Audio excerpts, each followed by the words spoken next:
So ngayon, may clan war tayo. So yung base natin dinorog ng number 17 ng kalaban. So tingnan natin kung paano dinurog yung base natin. So anong gamit yung tropes is Root Rider, tsaka Ice Golem at Valkyrie. So nag-archie charge siya dito. Yun, papunta doon.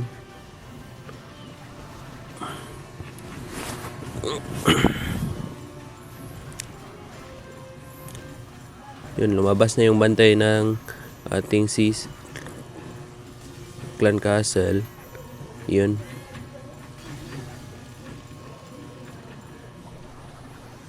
Yun, ni-recall. Tapos saan yan nilagay? Ayun. Doon naman sa bandang 9 o'clock niya nilapag yung Root Rider,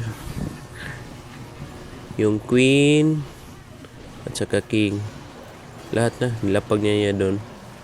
So yun, gumamit siya dito ng totem spell pan-distract sa ating single IT.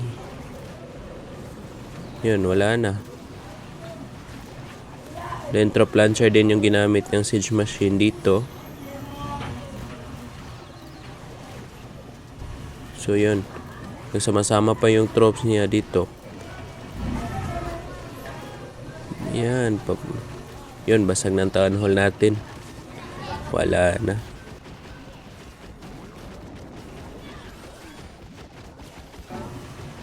Yung king niya umikot, pinuntahan yung guardian. Naka-snake bracelet to. Yun. Wala na tayong malalakas na depensa dito. Kasi yung RC binabanatan yun na yung baba. Yung monolith na lang yung malakas doon. At saka, yun, binabanatan na din yung revenge tower. Then yung monolith, binabanatan na ng mga ahas ni Vicky. Yun.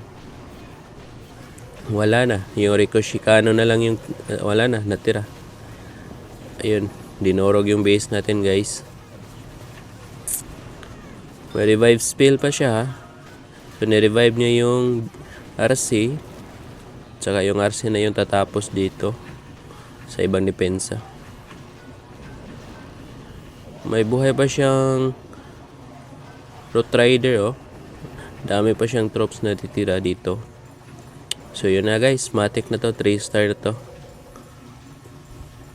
So, ito yung replay kung paano binasag yung base natin. So, ayun. 3 star na, guys. So, huwag kalimutan i-follow, like, and subscribe ang ating page nga Sahara Gaming. Thank you and God bless.